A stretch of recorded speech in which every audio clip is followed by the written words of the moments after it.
L'invité de mon épisode aujourd'hui s'appelle Félix Radu.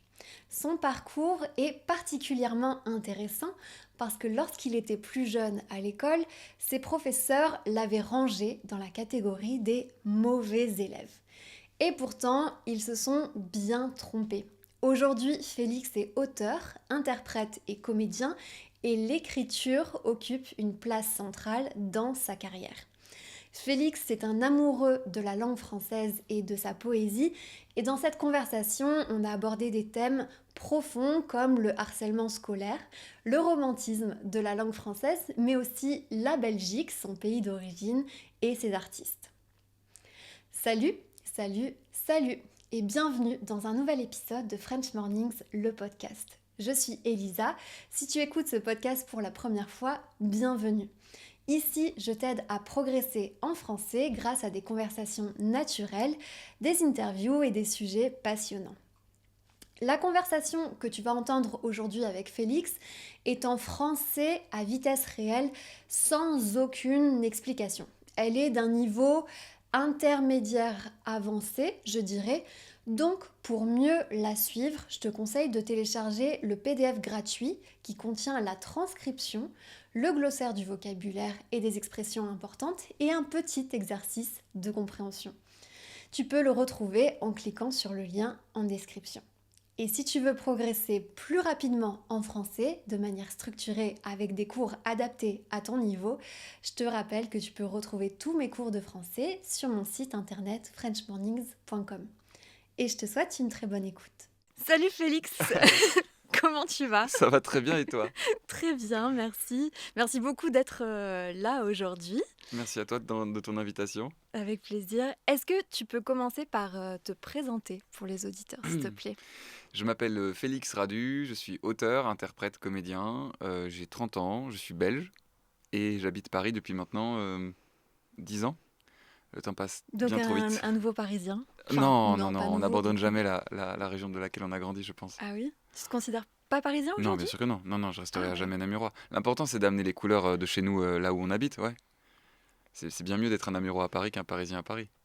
C'est vrai, Hmm. c'est vrai. Il y a très peu de Parisiens aussi, je trouve, de vrais De vrais Parisiens, ils Parisiens. se planquent, ils C'est un partent, mythe, ils hein. s'en vont. Bah oui, bien sûr, ils ont raison, ils connaissent, ils s'en vont.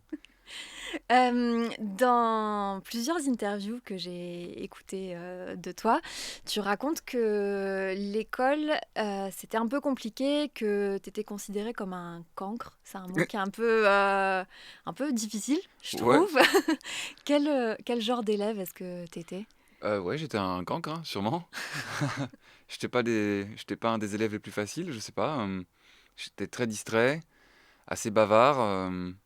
Enfin, il y a eu plusieurs périodes parce que quand j'étais ça fait des conneries, en régie, ça balance des trucs. Pardon.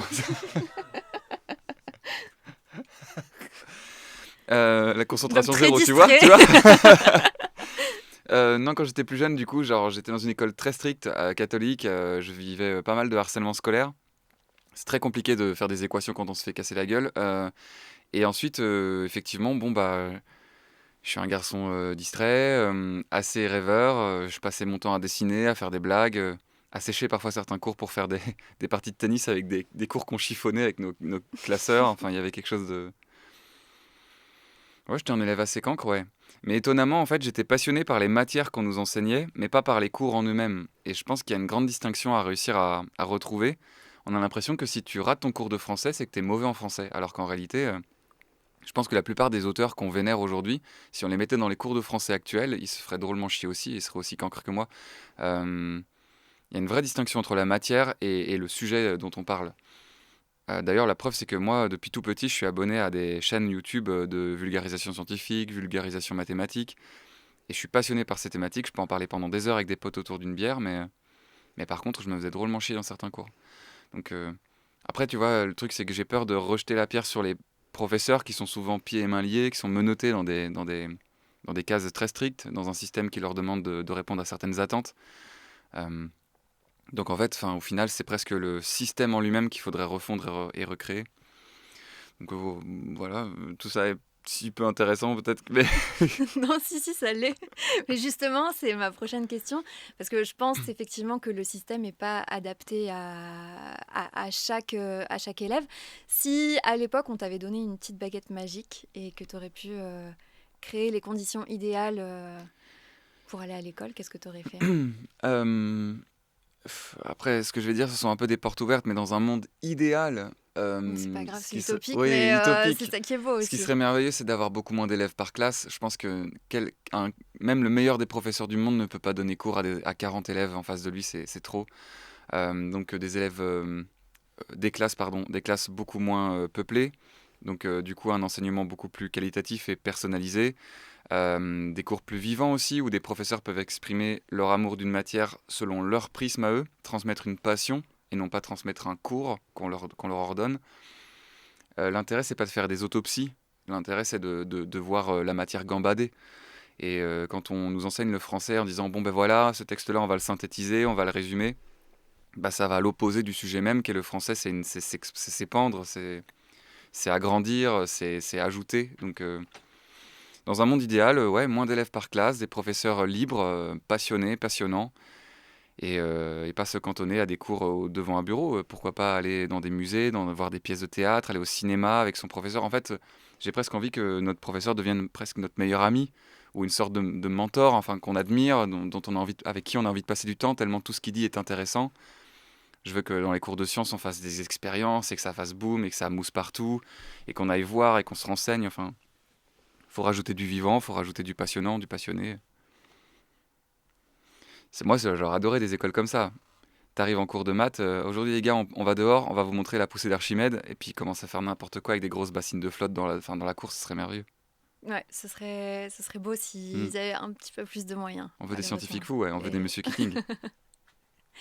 et plus tard, donc, alors je sais pas à quel âge, mais tu t'es découvert une passion pour la littérature. Comment est-ce que t'es passé justement de ces cours un peu où on t'obligeait, entre guillemets, à apprendre le français de la manière dont il est enseigné à l'école, à toi te passionner pour quelque chose à ta manière un petit peu? Euh, la chance que j'ai sûrement, c'est que j'ai pas fait le lien entre les deux. Les cours, j'y étais nul et j'écoutais très peu. Puis d'ailleurs, les professeurs me le rendaient assez bien. On m'a beaucoup répété quand j'étais enfant que j'étais trop bête que pour apprendre, qu'il valait mieux me rediriger vers des matières plus manuelles, que j'apporterais rien à la société cérébralement. On m'a on m'a convoqué mes parents pour leur dire que j'étais sous-doué. Enfin, il y a eu vraiment une sorte de discrimination par l'autorité. Donc j'avais renoncé à l'idée d'être intelligent, renoncé à l'idée de réussir à l'école. Et à côté de ça, en fait, en dehors des cours, je passais énormément de temps sur Internet, sur des forums, pour me renseigner sur comment construire des trucs. Comme je l'ai dit, je suivais beaucoup de chaînes scientifiques, de vulgarisation littéraire. Quand tu dis construire des trucs, pardon, c'est quoi? Bah, tu sais, en fait, tes parents, ils t'achètent souvent soit des boîtes de Lego, soit des boîtes de Capla, Ok, ou même de la micro. Tu sais, j'avais des amis qui avaient des débuts de trucs électroniques où tu pouvais faire avec des petits trucs à soude et tu faisais pouf et ça commençait à ramper sur le sol. J'adorais, je trouvais ça merveilleux. Enfin, on jouait les apprentis scientifiques, puis pareil, on allait dans les coins des temps, on allait checker les grenouilles, les têtards. Enfin, il y avait une vraie curiosité qui en fait était décorrélée de l'école. Et quand ma mère a commencé à m'offrir un ou deux livres et que je les ai lus et que j'ai trouvé ça infiniment important, ce qui se passait là-dedans, l'effet que ça me provoquait, la poésie, enfin, j'ai commencé à réclamer des livres, je me suis acheté une trentaine de livres et je suis rentré en boulimie de cette chose-là dont j'ignorais le nom, mais qui me semblait infiniment belle, et puis cette manière de raconter la beauté, de raconter l'amour, j'étais vraiment bouleversé, quoi. Mais tout ça, là, tout ce qui se passait dans ma chambre était décorrélé de ce qu'on nous enseignait à l'école, où on était là, prenez vos pages, la page 44, résumez ce texte-là qui parle de la politique en Hongrie, enfin... Et le jour où en fait on m'a dit mais tu sais que c'est du français ce que tu fais. J'ai fait ah bon, c'est pas possible, je suis mauvais en français moi. Et quand j'ai fait le lien, du coup je suis devenu tout soudainement très très bon en français. ça a changé pour toi à l'école? Ou Non, enfin oui et non, c'est-à-dire que vers la fin effectivement j'avais une très très bonne relation avec mes professeurs parce que je remplissais pas les cases pour avoir des bonnes notes, mais je Mhm. remplissais les cases pour être un bon élève. C'est-à-dire que je pense que j'étais agréable à travailler parce que j'étais curieux, parce que je posais des Tu questions, parce que je t'intéressais. comprenais. Mais alors par contre, le concept de l'examen, avec des questions très rhétoriques et où des réponses un peu à côté de la plaque, ça marche pas pour être noté, bah forcément j'avais des notes qui étaient décorrélées de la bonne relation que j'avais avec l'enseignement ou avec mes professeurs. Donc le système de notation aussi est très résumant. Et beaucoup d'élèves, je pense, sont bien plus intelligents que ce que peut laisser paraître leur note. Et le stress des examens, c'est quelque chose de difficile aussi. Il me semble Ah qu'en oui, bah oui. Belgique, vous avez encore plus d'examens qu'en France, non? On en a beaucoup, oui. Et puis, le système scolaire est pas tout à fait pareil. Chaque école peut mettre en place sa propre option. Donc, on peut avoir des. Enfin, vous devez choisir entre genre littéraire, sciences, c'est Alors, je ça? sais pas si c'est toujours le cas. Ah, c'est plus ça? À mon Oui. époque, dans ma jeunesse, c'était le cas. Et il me semble qu'aujourd'hui, c'est un petit peu plus à la carte. Ok, trop bien. Il y a un peu plus d'options que les Génial. élèves peuvent Eh choisir. ben, je pense que c'est une bonne chose, mais en Belgique, c'est le cas depuis longtemps. Et donc, chaque école peut proposer sa propre option et tu peux être diplômé d'un truc tout à fait saugrenu. Tu peux être diplômé d'aquaplaning et de poney sur glace. Et je sais pas. Donc, tu as des cours normaux, évidemment, mathématiques, français, sciences. Et en plus de ça, des cours qui sont dirigés vers l'option que tu as choisie. Et moi, je suis diplômé d'une option qui s'appelle Art de la parole et du théâtre. Donc, j'avais non seulement mes cours généraux, des cours de théâtre, de diction, d'orthophonie, d'histoire. C'était passionnant. Et donc effectivement, les examens peuvent provoquer énormément de stress, de par même les oraux aussi, parfois de se retrouver face à ton Mhm. professeur qui te pose des questions éclatantes, et puis si tu prends un peu de trop de temps à répondre, il note que t'es pas... C'est... Ouais, je trouve ça triste. En fait, moi, ça m'angoisse de me dire qu'il y a peut-être des enfants qui sont passionnés de quelque chose, et qui en fait se font allumer par leurs parents, ils se font dénigrer par leurs notes et leurs professeurs, et puis en fait, ils vont peut-être se rediriger vers des choses qui leur plaisent moins, mais qui sont moins exigeantes et le regretter toute leur vie. Donc moi, ça me rend bien triste. J'espère que aucun enfant va abandonner ses rêves à cause de ça. Ouais, j'espère qu'on pourrait essayer de faire comprendre aux enfants, aux élèves, que l'école, c'est pas forcément une finalité Heureusement, oui. et que le plus important, c'est de se passionner pour quelque chose et que la vie s'arrête pas au bac et en tout cas qu'elle n'est pas définie par ça. Exactement, ouais. Ça Ouais. s'arrête pas et c'est pas défini par ça. Je suis diplômé avec, je crois, un 5 sur 20 en français. Et aujourd'hui, c'est mon taf, hein, vraiment. Et il y a même des gens qui disent waouh, quel poète, alors super, bravo la poésie. Mais justement, pour parler de poésie, je trouve que ça s'entend dans ta façon de t'exprimer. Tu as une façon de t'exprimer quand même assez C'est poétique, un vrai, tu petit peu. trouves, Bah, ça je me fait trouve plaisir. que tu fais attention au vocabulaire que tu emploies, ou alors qu'il est un petit peu plus recherché, je sais pas, Que qui? Dis-nous tout. que ce qu'on entend habituellement, tu vois. On veut des noms. Non, non, bah, moi, la première, tu vois, je pense pas que j'ai une façon de m'exprimer spécialement pointue ou recherchée. Est-ce que c'est quelque chose qui te vient naturellement ou est-ce que tu penses qu'il y a peut-être une période où tu as un peu travaillé ça? Sûrement qu'il y a une période où je l'ai travaillé dans mes cours déjà. Oui. On a des cours de prise de parole, on essaye d'éviter tous les onomatopées ou les mots parasites. Et puis il y a surtout un amour du français, enfin il y a un amour de s'exprimer. L'important quand on prend la parole, c'est d'être entendu, d'être compris. Et plus t'es lisible, plus c'est le cas. Puis si t'es drôle aussi, bah forcément l'information elle passe mieux. Donc c'est bien si t'arrives à être un peu amusant. Et puis si tu mets de la variation dans ton intonation. Juste, je pense que tout simplement j'ai un amour de la prise de parole, j'ai un amour de la langue française. Et ça me donne envie de la côtoyer de manière ludique. Il y a des mots comme ça qu'on n'emploie pas assez, qui sont très amusants à dire, quoi. T'as des mots un peu désuets Bah, il y en que a t'aimes plein. bien? Il y en a plein. Enfin, tu vois, c'est idiot, mais par exemple, moi, je dis jamais ma copine, je dis mon amoureuse. Et je trouve Mhm. que c'est un mot qu'on emploie assez peu, enfin, sauf quand on est dans la cour de récré, mais c'est Oui, mon amoureuse. c'est C'est un mot mignon, j'aime bien, d'enfant. oui. Mais je trouve que dans le E qui traîne comme ça, il y a quelque chose d'un peu doux. Mon amoureuse. J'aime bien. Et puis, enfin, il y a certains mots qui apportent des nuances qui sont vraiment, je trouve, infiniment importante. Au lieu de dire je suis triste, dire je me sens mélancolique, j'ai du spleen, c'est pas du tout enfin ça raconte pas les mêmes choses, ça porte pas les mêmes couleurs. Euh, et puis tu vois, c'est pareil avec la colère, dire bah, plutôt que d'être en colère, est-ce que je suis jaloux, qu'est-ce qui me fait exprimer de la jalousie, est-ce que c'est de l'insécurité? En fait, c'est des mots que on emploie dans les manuels, mais qu'on n'emploie pas dans la vie de tous les jours. Et dire à quelqu'un aujourd'hui, là, je me sens vachement insécure avec ton comportement, bah putain, ça fait du bien de mieux comprendre où t'en es dans ton cheminement. Oui. Donc voilà, Le vocabulaire, c'est vrai qu'il permet d'apporter de la précision et de la totalement. nuance. Et c'est l'une des qualités de la langue française, c'est qu'on a tellement de mots qui parfois veulent dire presque la même chose, mais pas tout à fait. C'est important de pouvoir se saisir de ce bagage.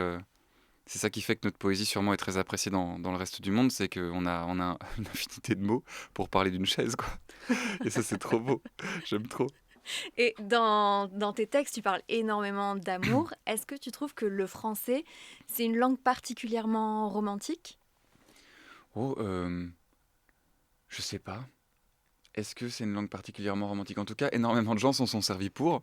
Donc peut-être qu'ils ont ajouté des mots au fur et à mesure. Mais je pense que l'amour est quand même malgré tout universel, on aime tous. Mais c'est vrai que la langue française, comme elle fait preuve d'énormément de nuances et d'élégance, c'est une langue qui est agréable à utiliser pour le dire. Pour parler d'amour, c'est agréable. Moi, je Même m'en les rends pas sonorités, compte, elles mais sont belles. peut-être, voilà, dans les sonorités Oui. aussi, j'ai l'impression qu'à l'étranger, c'est un petit peu le cliché qu'on a, c'est que, voilà, on dit, ah, parle-moi en français, j'aime bien comme ça sonne, ça a l'air Hmm. romantique, mais quand c'est notre langue maternelle, on se rend pas compte de ça. Bah, c'est sa liberté de variation, sûrement. Il y a beaucoup de voyelles. Enfin, et puis tout ça est très doux. On peut rouler les R. C'est des sonorités qui sont beaucoup plus. En fait, on a l'avantage de l'anglais, qui est assez smooth à entendre, mais l'anglais, en fait, est trop vague dans les mots. C'est tout le temps des mots valises qui veulent un peu tout et rien dire.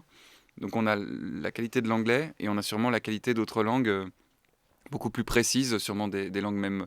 Il me semble qu'il y a certaines langues asiatiques qui ont des mots très, très spécifiques pour parler de choses très, très. Donc, je pense qu'on a un peu le meilleur des deux mondes. On a à la fois des sonorités super agréables à entendre et en même temps une variation folle d'un tas de mots. Puis c'est aussi la langue de l'inutile. Je trouve que les langues ressemblent vachement aux gens qui les parlent. C'est peut-être une théorie que je suis le seul à expérimenter, mais je trouve que vraiment la manière dont on parle raconte énormément sur notre culture et sur notre manière d'exister. Tu vois, l'anglais, comme on le disait, qui est une langue assez cool, mais super vague, ultra rapide, un peu fast food, un peu fast langue, bah ça ressemble vachement aux Amériques. La langue française, tu sais, on a une langue super élégante, super belle, mais avec plein de lettres inutiles dans les mots.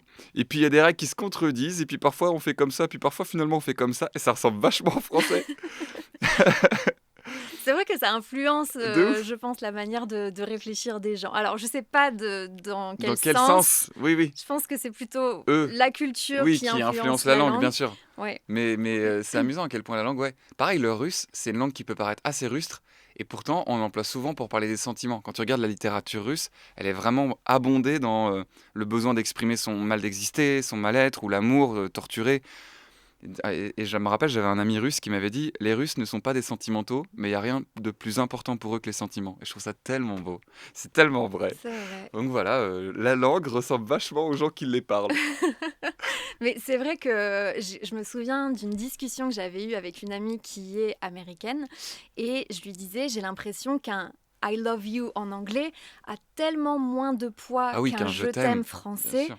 parce que c'est quelque chose qui répète, enfin qui disent parfois par réflexe en fait. Hmm. Alors que pour que quelqu'un dise en français je t'aime, ça crée un moment tout de suite. Il y a un petit silence derrière. On a entendu ce Il y a que la Victor personne a Hugo dit et il quoi. y a Victor Hugo et Alfred de Musset qui chantent derrière, hein. C'est Alors que, ouais, les Américains, dans les films, on les voit, ils raccrochent au I love you. téléphone, c'est Bye love you. Ouais. Et en France, ça n'existe pas du tout. Puis c'est aussi, mais c'est culturel ça, mais c'est le besoin d'excessivement dire It's amazing! Genre, t'es là, waouh! La première fois, t'es choc-barre, ah bon, c'est vrai, je suis amazing! Alors qu'en français, c'est plus, ah, c'est cool ta veste! Oui, c'est, c'est pas mal. ouais, relativise, frérot. Dans tes textes, encore une fois, tu parles énormément de sentiments, tu te dévoiles. Est-ce que c'est quelque chose qui est plus difficile à faire quand on est un homme, à ton avis? Oh, je pense à mon stade, ça devient plus facile parce que je me suis entouré de gens qui me ressemblent ou qui me font sentir bien.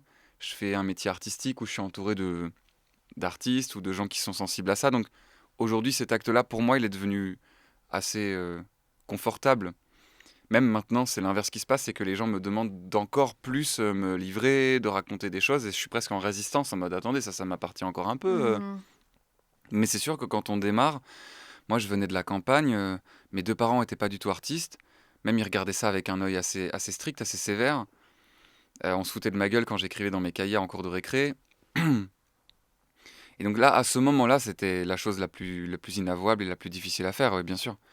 D'avouer que tu pleures À ce moment-là, c'était un acte de faiblesse terrible qui te valait sûrement des moqueries ou des coups. Quand on est un garçon, c'est sûr que c'est pas simple.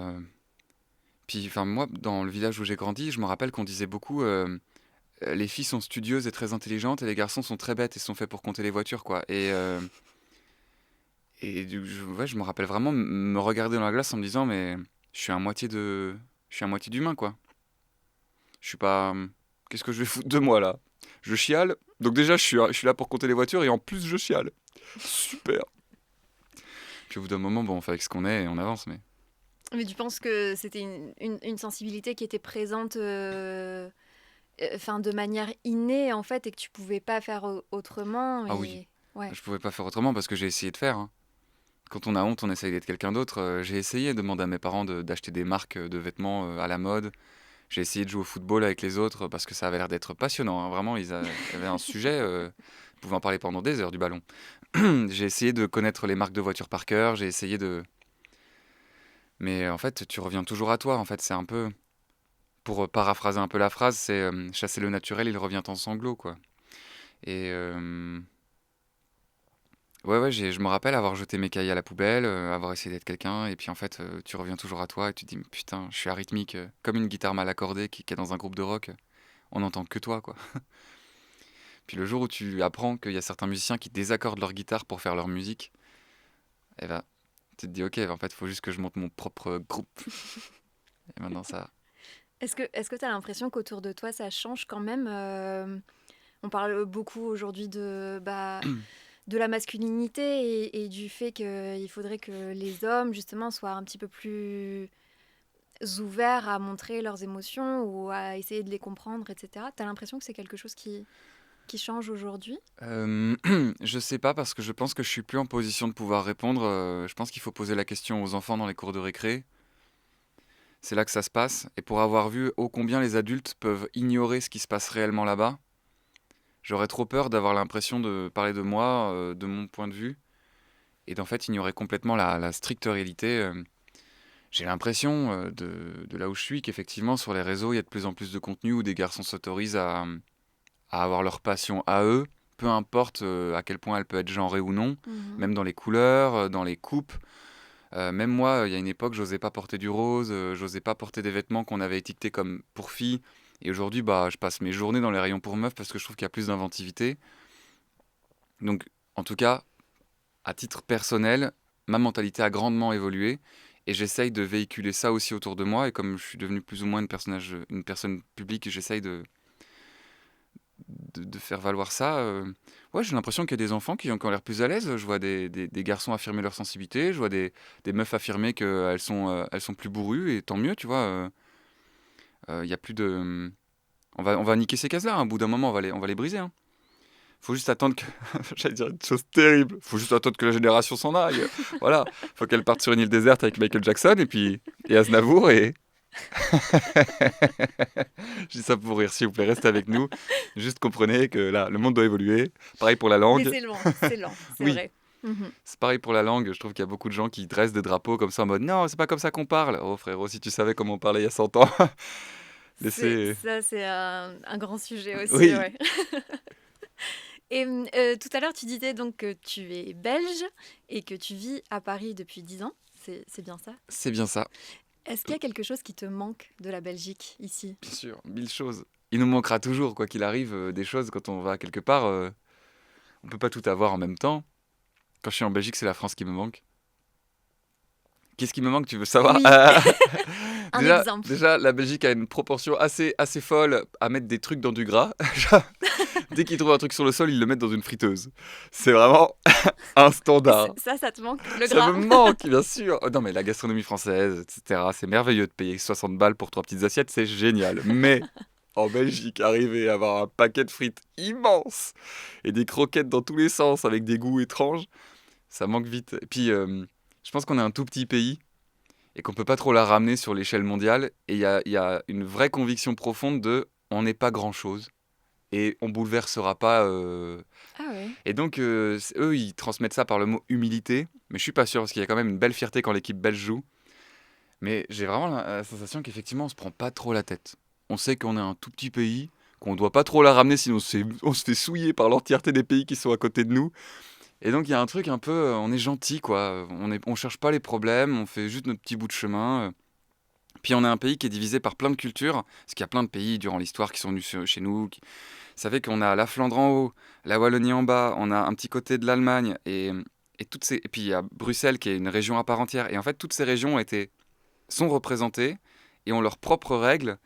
Et donc, quand on a des sommets politiques, bah, il y a 7 personnes qui prennent la parole et ça crée des... On a des panneaux en flamand ou en français qui vont pas dans la même direction. Enfin, on est le pays de l'absurde, vraiment. Genre, c'est pas une vanne, c'est pas une blague, on est vraiment le pays de l'absurde. Et je pense que le peuple qui l'habite est aussi absurde que son pays. Moi, je trouve qu'il y a un petit côté génie fou chez beaucoup de Belges, en fait. Je C'est sais pas si l'absurde, c'est t'es l'absurde. d'accord. Bah, on a des belles fiertés. C'est vrai que quand tu regardes, enfin, moi, je suis assez fier des artistes là qui ont marqué leur petite patte. Stromae, Angèle, tout ça. Enfin, ce sont des. Je suis trop fier, hein, trop content, vraiment. On a fréquenté les mêmes bars, on a fréquenté les mêmes couchers de soleil, et c'est beau et c'est chouette qu'ils aillent porter aussi haut les couleurs de notre petit pays. Mhm. Donc ouais, très content d'être un peu à part, d'être un peu à côté de la plaque. On est, on est des Français qui avons un pet au casque et c'est très bien. C'est très bien, il en faut. Est-ce que tu aurais une expression belge à m'apprendre? Ah, bon, tu les connais sûrement toutes, non? Peut-être. Il y a des mots qui vous manquent, par contre. Je sais pas si ce sont mes mots préférés, mais il y a des mots qui vous manquent. Le mot racuspoté, il vous manque. Tu vois ce que ça veut dire, racuspoté? Pas du tout. Ça veut dire, ça veut dire comment? Si quelqu'un fait une bêtise et que la maîtresse elle dit qui a fait ça, et tu fais c'est lui qui a fait ça. Une balance? Ouais, tu racuspotes. Tu racus. Ah, c'est un verbe Ouais, aussi? c'est un verbe, c'est Ah, c'est le racuspoter. verbe, d'accord, c'est pas un... Ah non, c'est je racuspote, tu racuspotes. Et un racuspotter, Un racuspotter, c'est ouais, une t'es un balance? gros racuspotter. C'est une balance, mais tu peux pas dire ah si, tu peux dire il balance, mais la balance c'est plus une sorte d'argot, alors que racuspoter c'est un mot. Genre gros racuspotter. Il y a quoi d'autre? Il y a narreux. Il vous manque le mot narreux, mais ça tu le connais peut-être sûrement. J'ai déjà entendu, mais je me souviens plus ce que Narreux, ça c'est veut ceux qui dire. aiment pas, genre manger après toi par exemple. Genre, ou Ah, boire après toi sur oui, une paille. ok, Ils sont un peu narreux. Il y a des gens qui sont pas à l'aise avec ça. ouais. Bah, il vous manque ce mot, Oui, genre, en oh, France, non, là, j'ai pas d'équivalent t'es qui me vient. regardant sur l'hygiène, je sais pas comment on dit. Dans le sud, on dit tu crains. Ah, tu crains? Tu crains. Ouais, mais tu crains, Par ça veut dire. exemple, tu crains si je bois après toi, Ah oui, tu vois? oui, oui. Enfin, il faut le tourner Tu le différemment, crains. mais, Le mot est trop mais fort. c'est Il pas est trop toi, tu intense. crains en tant Parce que tu qu'individu. crains. Vraiment, il y a la drache. La drache, c'est la forte pluie. Mm. Vous avez, il pleut des cordes, mais la drache, c'est quand La même drache, plus. j'ai l'impression que ça commence à être un petit Ça peu commence à venir adopté s'immiscer, ouais. partout. Ouais. Ah, c'est cool. Puis voilà, je sais pas ce qui pourrait me venir d'autre. Je réfléchis. Il y a le brol, mais ça, Angèle en a déjà fait Mhm. une belle publicité. Le brol, c'est le bordel, en plus poli. Ah, c'est poli quand on Brol, dit ouais, c'est pas brol, grossier. c'est Il le y a du désordre. brol, il y a du bazar, quoi. Ok. Ouais, voilà. Et en français plus courant, est-ce que tu as un mot ou une expression préférée? Bah, il y a un mot que j'ai inventé et que j'emploie tout le temps. Et j'espère qu'un jour, eh ben, d'autres gens vont l'employer et que ça va s'ajouter dans le dictionnaire. Et j'aurai cette petite fierté. C'est un beau rêve. Ah oui, voilà, vraiment, j'ai des convictions, j'ai des attentes très hautes, hein, de mon existence. En fait, comment? Un de mes mots préférés, c'est, en fait, il y a la rancune et la rancœur. Et j'ai mis beaucoup de temps à percevoir la différence entre ces deux mots. Je sais pas si toi, tu as une idée de... Non, je sais pas si je fais la différence. J'utilise plus facilement le mot rancune que rancœur. Peut-être que... Non, je sais pas. Ouais, bah, tu vois, je me suis interrogé pour nous. Euh, et en fait, pour moi, hein, la rancœur, c'est quelque chose qui est malgré toi. C'est-à-dire qu'on t'a blessé, tu as de la rancœur pour quelqu'un. C'est-à-dire que ton cœur rend, Mhm. pour faire du langage d'oiseau, cette chose qui s'est pas bien passée. Alors que de la rancune, c'est volontaire. C'est de la rancune envers toi. C'est vrai. Dans la rancune, il y a aussi l'idée de vengeance. Exactement. Un peu. C'est de la rancœur qui s'exprime volontairement. Ouais. C'est Ouais, pas ouais. moi qui a du mal à oublier, c'est moi, je t'en veux et je vais te la mettre un jour. C'est de la rancune. Et en fait, il y a le verbe rancunier, de quelqu'un qui exprime sa rancune, mais il n'y a pas le mot rancœurier. Ah, ok. Et comme bah, moi, j'ai tendance à ne pas être rancunier, mais à avoir énormément de rancœur quand les gens me blessent, j'ai du mal à refaire confiance et à pardonner. Moi, je pense que je suis rancœurier, du coup. Et je trouve Hmm. ce mot bien trop joli et bien trop manquant. Il manque le mot rancœurier. Rancœurier. Ça pourrait être accepté facilement, Tu trouves hein. que c'est... Moi, Je pense je trouve le mot que élégant. oui, oui, oui. Non, non. Et on comprend tout de suite. Et Messieurs, mesdames de l'Académie française, nous vous demandons, comment est-ce qu'on dit, impérativement, de faire entrer au dictionnaire le mot rancœurier. Déjà là, on l'apprend à plein de gens qui parlent pas le français. ouais, on va le mettre dans le lexique. Parce que je donne toujours un PDF avec le vocabulaire important de l'épisode. Merveilleux, On va l'ajouter. merveilleux. Et j'ai une toute dernière question. Est-ce que tu aurais des recommandations culturelles justement à partager aux auditeurs, que ce soit des films, des chansons, des séries, des livres, des poèmes Oh, je pense qu'on n'apprend jamais aussi bien que quand on aime ce qu'on écoute, ce qu'on entend ou ce qu'on lit. Donc l'important, c'est d'être curieux. Je pense que j'ai jamais autant appris qu'en allant me perdre dans une librairie ou dans une discographie. Enfin, d'aller... Il n'y a pas d'œuvre universelle pour apprendre ou le mieux. Ou... Je pense vraiment c'est les artistes qui te parlent. Moi, je me rappelle, il y a certains livres qui m'ont tellement plu que je les ai lus une fois, mais j'avais des passages par cœur dans ma tête que je connaissais. Après, c'est sûr que c'est mieux d'aller écouter, dans un premier temps, sûrement des artistes qui ont une passion pour la langue qu'ils parlent, et donc qui ont un champ lexical, un vocabulaire soigné, avec des beaux mots qu'on emploie rarement. Ça fait la richesse de la langue. Moi j'ai appris tout ça par Brel, par Barbara, par Brassens, par Ferret en musique, par Victor Hugo, par Alfred de Musset. Euh, enfin, Est-ce que dernièrement, par exemple, tu as vu ou tu as lu quelque chose que tu aimerais faire découvrir à d'autres personnes? ouais, enfin, si tu veux, en artiste contemporain, jeune, parce que c'est important aussi de se réapproprier cette langue-là qui est parlée par la nouvelle génération. En rappeur, j'écoute aussi énormément Ben PLG et Kemmler. Je trouve qu'ils ont des très très beaux textes et ils sont vraiment infiniment poétiques, mais juste avec la hargne qui habite la nouvelle génération, qui a du mal à se faire sa place dans un monde parfois bien trop brutal. Et puis aussi une grande sensibilité chez Kemmler que je trouve sublime. En littérature, j'ai lu Christopher Lacaise, son premier roman, que j'ai trouvé très très beau, et vraiment qui n'a rien à envier à certaines grandes littératures. Voilà, musique, ça c'est dit, littérature c'est dit, qu'est-ce qu'il y a d'autre? Oh, si c'est tout ce qui te vient, Voilà, c'est c'est déjà déjà pas beaucoup, mal. ouais, Ouais, ouais. aller découvrir, et puis mon travail à moi. Bah oui, où est-ce qu'on peut te retrouver? On peut me retrouver, je sais pas, où est-ce qu'on peut me retrouver? On peut me retrouver sur Internet, j'imagine, sur Instagram, ou Facebook, sur TikTok, évidemment. Sur YouTube aussi? Sur YouTube, bien sûr. Ok. Et puis bah, partout où on voudra me trouver, on me Bon, trouvera. on ajoutera tous les Il liens. faut frotter la lampe et j'arrive, voilà, je suis... Ne faites pas ça, c'est trop bizarre. Bah, merci beaucoup, Merci à Félix, toi c'était de un ton plaisir. invitation.